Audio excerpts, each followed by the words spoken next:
porque no cabe duda que nos encontramos en un tiempo maravilloso donde están sucediendo y convergiendo demasiadas señales en el mundo que nos indican sin lugar a ninguna duda que verdaderamente nos encontramos ya no en los últimos tiempos, podría yo decir con toda seguridad en los últimos días.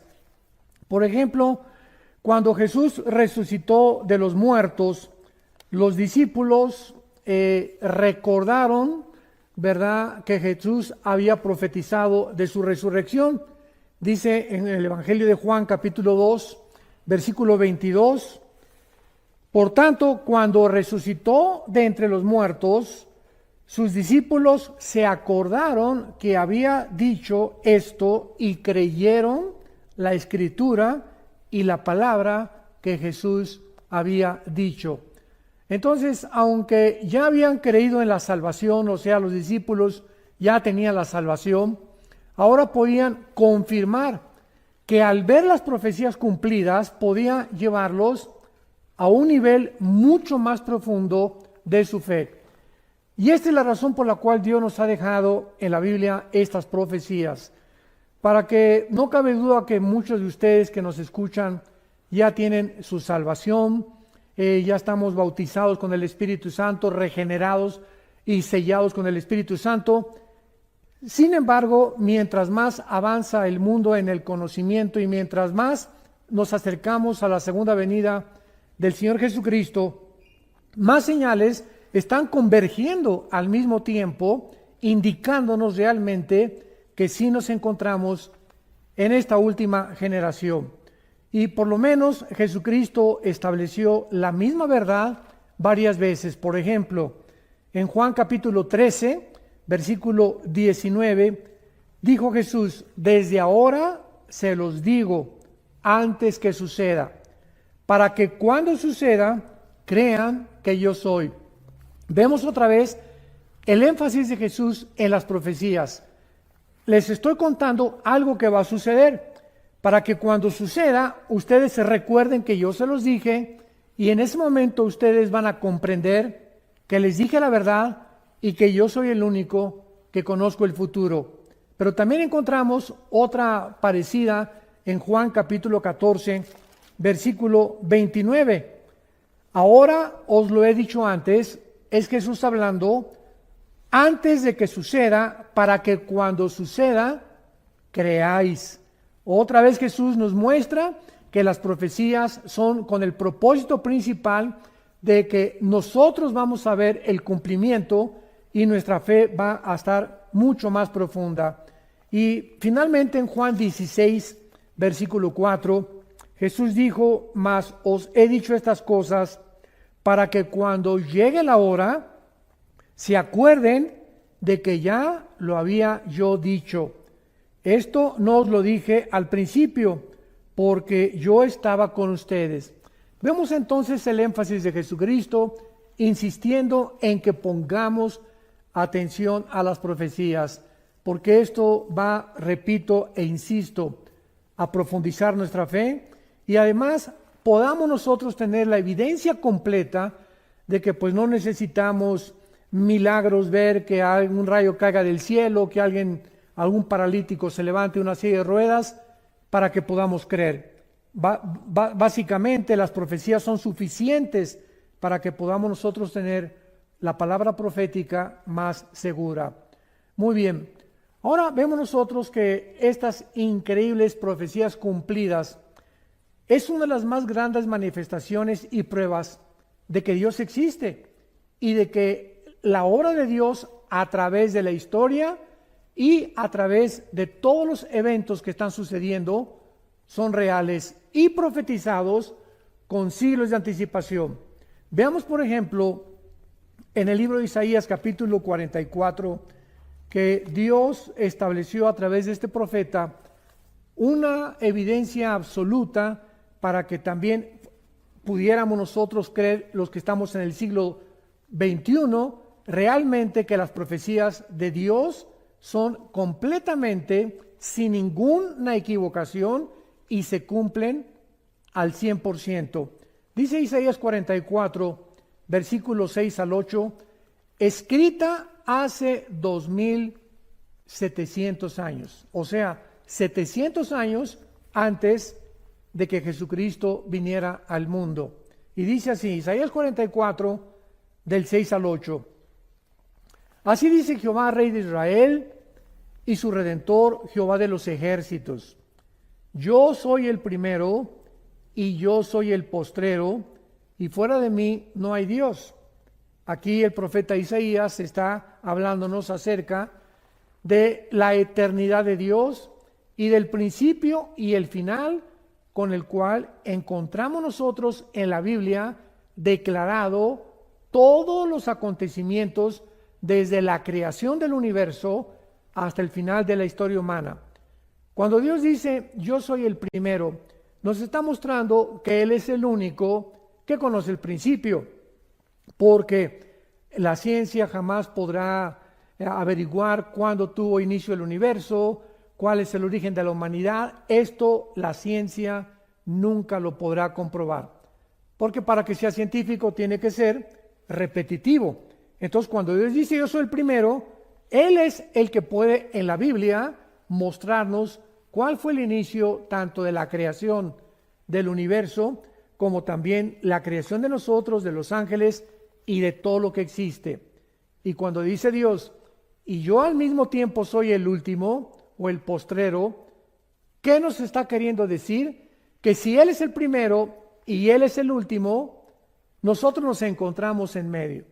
O sea, porque todavía no llegamos al final. Entonces, si nosotros estamos en medio y Él es el final y Él nos ha dicho a través de la historia de qué forma todos los eventos se han venido cumpliendo, tenemos la absoluta confianza de que podemos nosotros también saber que el final será como Dios lo profetizó en las Sagradas Escrituras y como Jesucristo y sus apóstoles lo profetizaron también. Pero el profeta Isaías continúa diciendo en el versículo 7, ¿quién proclamará lo venidero, lo declarará y lo pondrá en orden, delante de mí, como yo hago desde que establecí el pueblo antiguo? Anuncien lo que viene y lo que está por venir. Aquí Dios está lanzando un interrogatorio, un cuestionamiento. Podría yo decirle que es como un desafío, como un reto.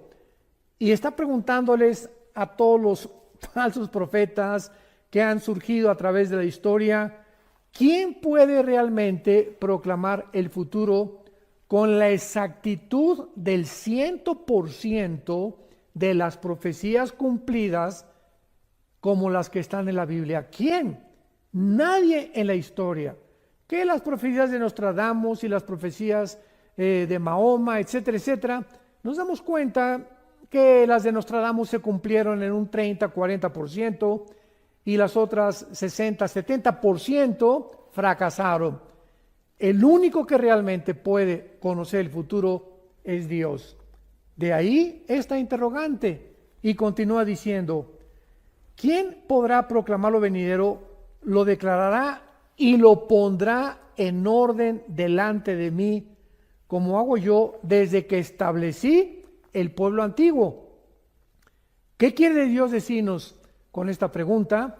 Si venimos a la Biblia, encontramos que desde el principio de la Biblia, Dios nos muestra el origen de que, a lo cual la mayor parte de los psicólogos, historiadores, filósofos, etcétera, etcétera, han tratado de explicar el problema humano. Por ejemplo, William Shakespeare, el famoso dramaturgo inglés, dijo que el problema humano era un defecto trágico.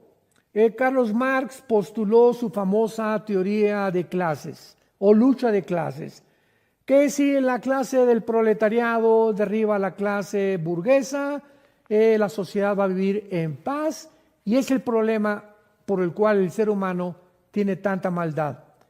Sigmund Freud, el médico vienés, también se atrevió a decir, no, el problema del ser humano es realmente el medio ambiente y la sexualidad desde la infancia. Todos estos escritores, famosos psicólogos, dramaturgos, han tratado de explicar por qué el ser humano se comporta de una forma autodestructiva.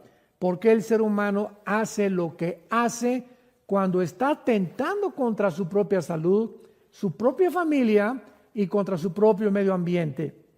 Bueno, desde el principio Dios en la Biblia nos los muestra. La razón se llama el pecado. El pecado es como un virus que entró a la humanidad y nos contagió a todos. Y es la razón de los huracanes, de los COVID, de las pandemias, de los terremotos, de los tsunamis, de los cánceres, de las enfermedades y de todas las miserias que el ser humano ha atravesado a través de todos estos últimos casi 6,000 años de historia. Así que cuando dice Dios, ¿quién podrá en orden de mí todo lo que yo hago? El orden de la Biblia es asombroso, es sobrenatural, porque de ahí en adelante vemos que Dios llama a Abraham y le da la profecía, en ti serán benditas todas las naciones, y vemos la semilla de Abraham genéticamente a través de todo el Antiguo Testamento, cómo llega hasta el nacimiento del Mesías prometido, Jesucristo. Y de ahí en adelante pues vemos todo en el Antiguo Testamento también, que encontramos el orden de todos los imperios en el libro de Daniel. Daniel profetiza hace 2600 años que después de Babilonia vendría otro imperio, tal como la historia lo corrobora, que fueron los medos persas. Vendría un tercer imperio, que serían después de los persas, los griegos, y un cuarto imperio que serían los romanos. Así que el orden de la historia está en la Biblia. Y profetiza la Biblia, aunque lo vamos a ver más adelante, de qué forma acabará el mundo, política, religiosa, económicamente. Así que esto es maravilloso. Cuando venimos a la Biblia nos damos cuenta que estamos sobre un fundamento seguro, sobre algo que tiene bases no solamente bíblicas y teológicas, sino filosóficas, históricas, paleontológicas, genéticas, químicas, matemáticas y de la disciplina académica que podamos mencionar. Vamos pues a continuación y ver que nuestra expectación no debe ser de temor ante todo lo que está pasando en el mundo, porque los cristianos no estamos esperando un final, sino que estamos esperando un nuevo comienzo de la historia. O sea, no hay tal cosa como el final de la humanidad, porque cuando termine la humanidad y la muerte, vamos a ver que después nosotros vamos a entrar al reino milenial que Jesucristo profetizó, conocido como el milenio o el reino mesiánico. ¿Sabían ustedes que mueren 55 millones de personas al año? 55 millones de personas mueren al año, de diferentes causas, de diferentes enfermedades, porque la muerte es un juicio de Dios, ya que Dios le dijo a Adán, el día que tú participes de este fruto, ciertamente morirás. Entonces la muerte es el resultado y el producto de un juicio divino. Una vez alguien me preguntó, ¿usted cree que el coronavirus famoso que está ahorita tan controvertido y debatido en el mundo es un juicio de Dios? La pregunta es sí, y podemos responder también que no. Sí es un juicio de Dios porque miles de personas han muerto de esta famosa pandemia y miles mueren de cánceres. Simplemente en el 2019 en China murieron casi 200,000 personas, casi 300,000 personas del flu o de la influenza. Así que estamos nosotros haciendo un teatro, ¿verdad? Un circo, diciendo que ahorita toda la atención está concentrada en un famoso virus. Pero 55 millones de personas cada año están muriendo en el mundo. Y este fue el caso realmente de que nosotros podamos ver a dos ejemplos en el Nuevo Testamento del famoso Simeón y Ana, que estaban esperando no un final, sino un nuevo comienzo de la historia. En el libro de Lucas, en el Nuevo Testamento, capítulo 2, esto es maravilloso y siempre me ha asombrado y me ha confortado y me ha animado muchísimo a mantener este espíritu expectante, de saber que no estamos esperando un final, los cristianos, estamos esperando un nuevo comienzo, porque el día que nosotros muramos, comenzamos una nueva vida, y una vida que verdaderamente ya estará libre de enfermedades y de problemas como los que actualmente estamos atravesando. Veamos en Lucas capítulo 2, versículo 25 y 26, estas palabras. Esto fue antes de que Cristo naciera. Y está relatándonos la vida de dos personas ya en estado, se podía llamar de la tercera, cuarta edad, Simeón y Ana, que ellos, a pesar de vivir en un gobierno como el gobierno romano, perseguidos, donde en un lapso futuro iban a comenzar a aventar a los cristianos a los leones, ellos mantenían la esperanza de que cuando naciera el Mesías cambiarían las cosas. Y dice así, Lucas 2:25, había en Jerusalén un hombre llamado Simeón, y este hombre justo y piadoso esperaba la consolación de Israel. Este hombre, a través de todos los años que él vivió, tenía una esperanza, que cuando viniera el Mesías se cumplieran las profecías del Antiguo Testamento y él pudiera personalmente dar testimonio de que realmente su fe no había sido en vano. Estaba esperando la consolación de Israel y el Espíritu Santo estaba sobre él. Y le había sido revelado por el Espíritu Santo que no vería la muerte antes que viera al ungido del Señor.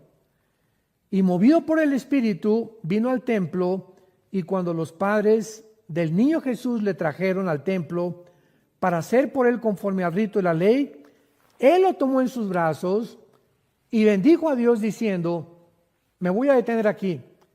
Este hombre estaba esperando al Mesías y enfrentó todas las vicisitudes de la vida para que esa esperanza no muriera en él. Y el Espíritu Santo que estaba sobre él, porque era un hombre piadoso, porque sin fe es imposible agradar a Dios, le había prometido que él no iba a morir antes de que viera al Mesías. Y cuando trajeron a Jesús al templo, ¿cómo sabía él que era el niño Jesús? ¿Cómo sabía él que era el Mesías? Porque veamos lo que dice cuando lo carga. Versículo 29. Ahora, Señor, despides a tu siervo en paz conforme a tu palabra. Porque han visto mis ojos tu salvación, la cual has preparado en presencia de todos los pueblos, luz para revelación a los gentiles y gloria de tu pueblo Israel. Vemos nosotros una de las primeras profecías de Simeón en la Biblia, con el niño Jesús cargándolo en sus brazos y anunciando que realmente él era y que ahora podía morir en paz porque ya había visto que el Mesías prometido venía a este mundo. Pero veamos ahora el caso de otra mujer llamada Ana, en el versículo 36 al 38 de Lucas capítulo 2. Estaba también Ana, la profetisa, hija de Samuel o de Famuel de la tribu de Aser, de edad muy avanzada, pues había vivido con su marido 7 años desde su virginidad. Y era viuda hacía 84 años y no se apartaba del templo, sirviendo noche y día con ayunos y oraciones. Esta, presentándose en la misma hora, daba gracias a Dios y hablaba del niño a todos los que esperaban la redención de Israel. O sea, en el mismo momento que Simeón cargó al niño Jesús, ahí estaba otra mujer llamada Ana, que tenía 85 años de viuda, imaginémonos nada más, me imagino que ya tendría como 95 o 98 años, casi 100 años de edad. Y en ese momento ella da testimonio de lo que Simeón había dicho anticipadamente, que ella estaba segura que ahora venía la salvación del pueblo de Israel. Pasemos ahora y veamos a continuación la aparición de las señales. Una vez que hemos visto que las profecías están en la Biblia con el propósito de enseñarnos a vivir en fe, a confiar que lo que Dios ha dicho se tiene que cumplir. Como dice en su segunda carta el apóstol Pedro, capítulo 1, tenemos también la palabra profética más segura, a la cual haríamos bien en estar atentos y más en este tiempo que vivimos, porque si tú te separas de la Biblia y tú te haces a un lado y comienzas a enfriarte, comienza a entrar la angustia, el temor, las dudas, la depresión, el estrés, porque separados de mí, separados de la Biblia, nada podemos hacer. Esto es muy importante para considerar en los tiempos que estamos viviendo. Muy bien. No cabe duda que mientras más cerca nos encontramos del arrebatamiento de la iglesia, más señales vamos a continuar viendo de parte de Dios, y lo que verdaderamente nos encontramos en los últimos tiempos de esta última generación. Veamos rápidamente que en el Medio Oriente es una olla express. Ahora está China, Rusia e Irán unidos tal como se profetizó hace 2700 años en Ezequiel 38 y 39. Hace 2700 años se profetizó que la China, Rusia e Irán se unirían con varias naciones musulmanas para planear una invasión contra Israel.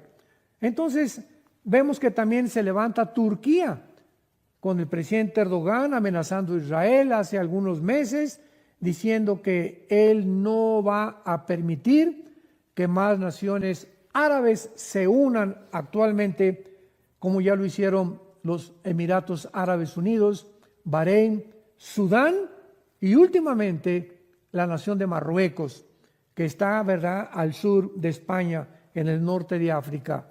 Estas 4 naciones árabes que ya forman parte de la nación de un tratado diplomático con la nación de Israel, juntamente con Jordania y con Egipto, son 6 naciones árabes, que esto es inconcebible, que ya están unidas con pactos diplomáticos de paz, como el pacto Abraham que hicieron hace poco estas naciones de Emiratos Árabes y de Bahrein con la nación de Israel. Esto es increíble, porque hace aproximadamente 74, 75 años que Israel se independizó y se convirtió en una nación soberana, libre. Jamás había en la historia, o jamás se había concebido que pudieran naciones árabes comenzar a unirse a Israel en pactos de paz.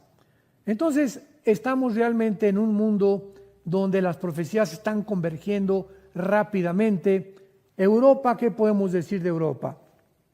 1957 se firmó el famoso Tratado de Roma para que ya pudiera Europa considerar que se eliminaran las fronteras, los aranceles, que pudieran realmente eliminar también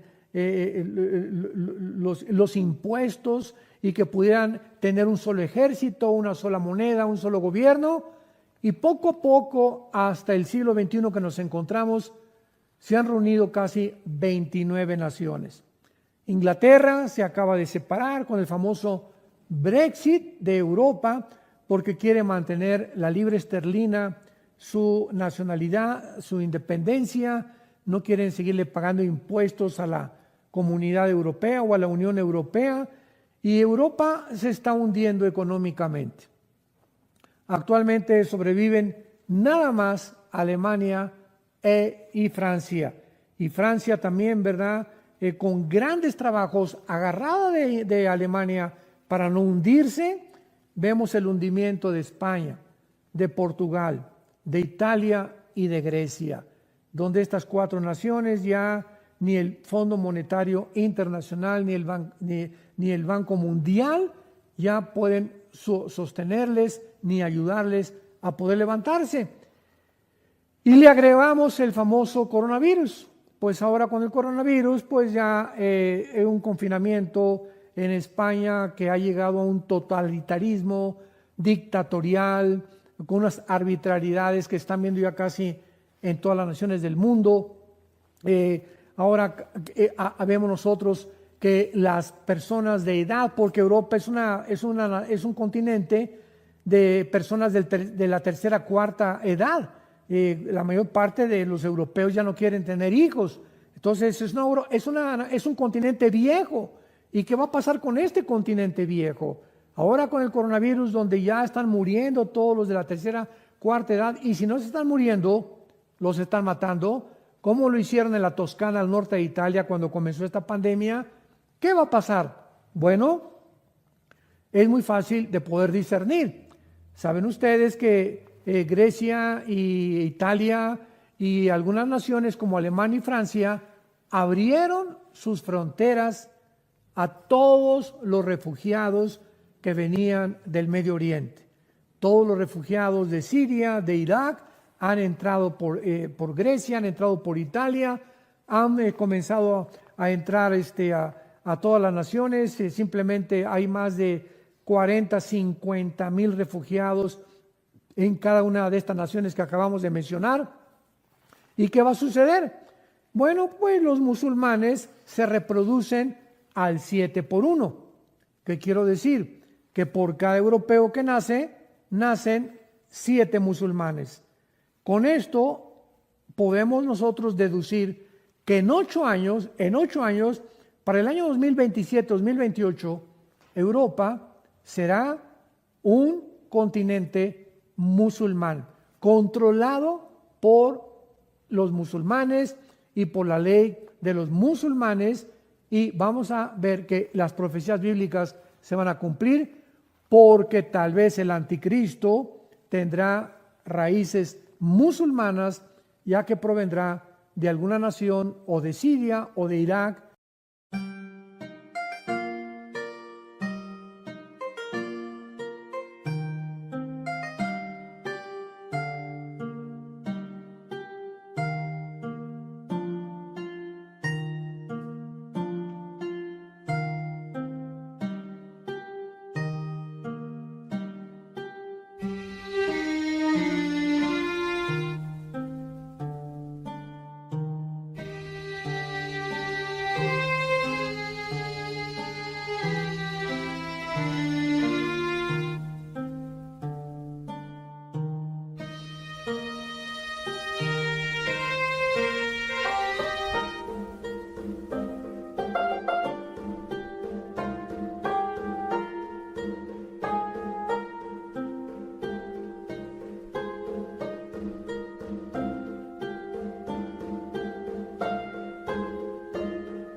del Medio Oriente. Este panorama pues general que acabo de compartir con ustedes nos abre un poco los ojos para darnos cuenta de qué forma está el mundo convergiendo a las señales de estas que vamos a comenzar a estudiar, pero tenemos que tener un panorama muy claro para poder saber que tenemos el tiempo límite, el tiempo contado, y haríamos bien al darnos cuenta que el fin de todas las cosas se acerca, ser sobrios y velar en oración. Pero vamos a comenzar con el surgimiento del nuevo imperio romano como la primera señal que converge con el siglo XXI. Vamos a ver una señal que se mostró hace 2600 años con algo que está actualmente llevándose a cabo políticamente y religiosamente en el mundo. En el libro de Daniel, capítulo 2, Daniel hace 2600 años profetiza las naciones y los imperios que de una forma cronológica iban a surgir en el mundo antes de que Jesucristo regresara. Vuelvo a repetir, de una forma cronológica.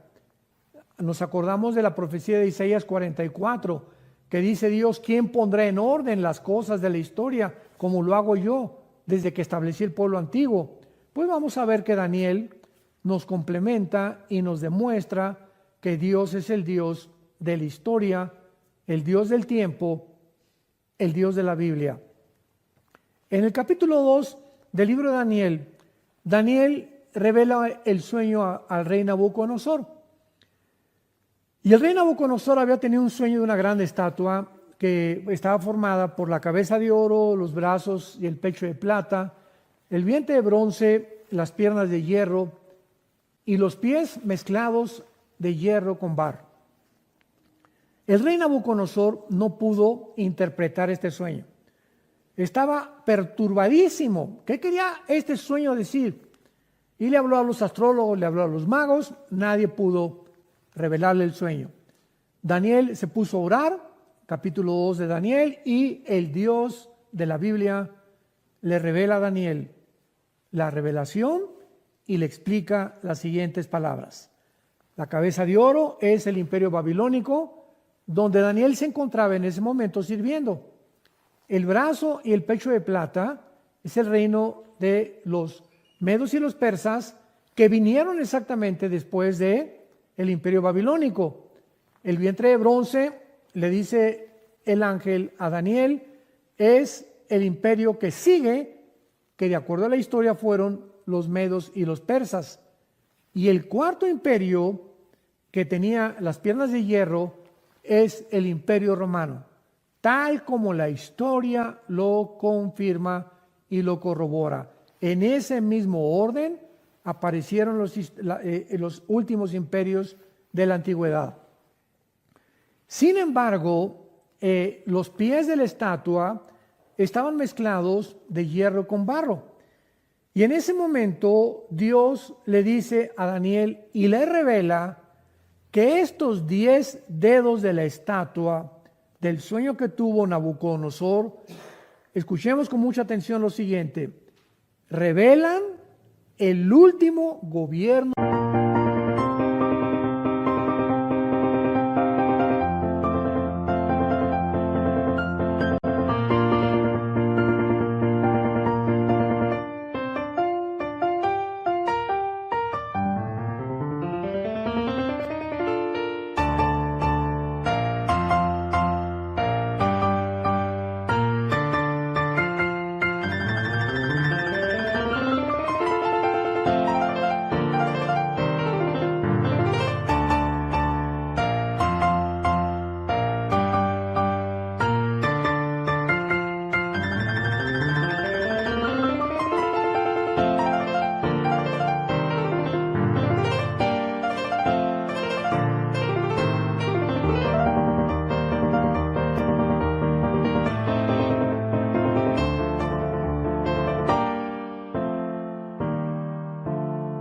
que aparecerá antes de que Jesucristo regrese.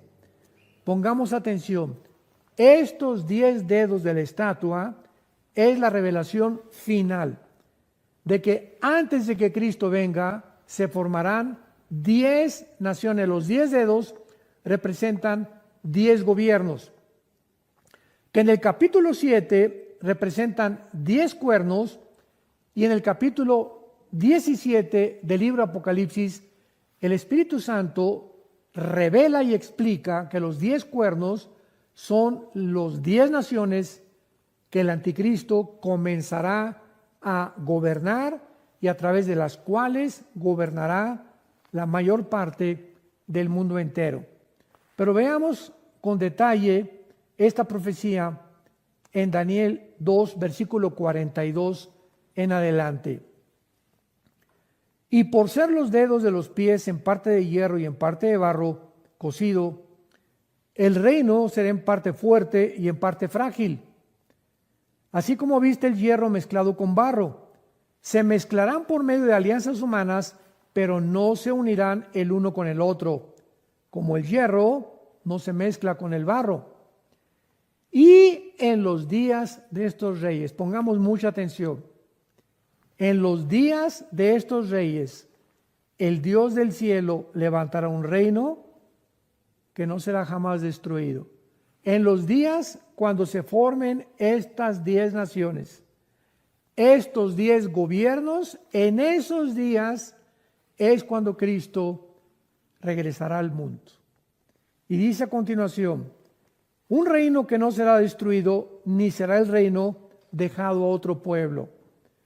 Desmenuzará y consumirá a todos estos reinos, pero él permanecerá para siempre. Y de la manera que viste que del monte fue cortada una piedra, no con mano, la cual desmenuzó el hierro, el bronce, el barro, y la plata y el oro, el gran Dios ha mostrado al rey lo que ha de acontecer en lo porvenir.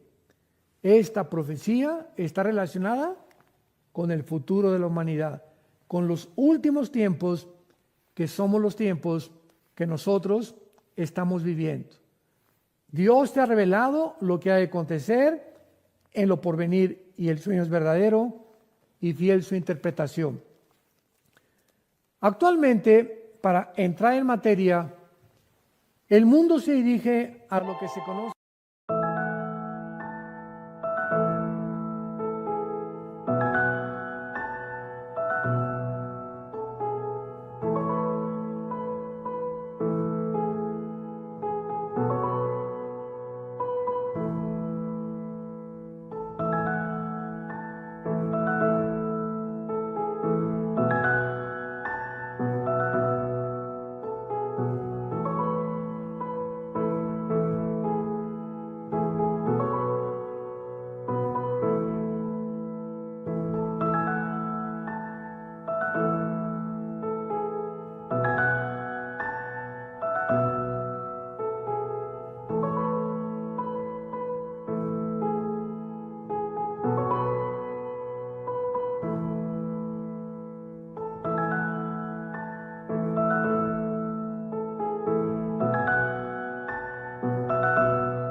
como el globalismo. La globalización es otra cosa, son dos términos completamente diferentes. La globalización es la razón por la cual tú y yo ahorita me pueden ustedes ver a través de los medios de comunicación, a través de los cuales yo puedo transmitir esta conferencia, este video, etcétera, etcétera. La forma como los satélites de comunicación han unido como una red, como una telaraña a todas las naciones, es al punto donde el mundo ha llegado gracias a la tecnología que tuvo su inicio en el siglo XX, en la década de los 70s, 80s. Es una globalización. El globalismo es otra cosa. El globalismo es una agenda que está manejada por un grupo de multimillonarios, una élite, que la forman los del club de Bilderberg, que algún día vamos a hablar de eso. Están detrás de esto un multimillonario llamado George Soros, David Rockefeller, Bill Gates, etcétera, etcétera. Y este grupo, esta élite, tiene como propósito principal quitar las fronteras del mundo, que ya se abran las fronteras a todo el mundo, que el mundo pueda llegar a ser gobernado por varias naciones.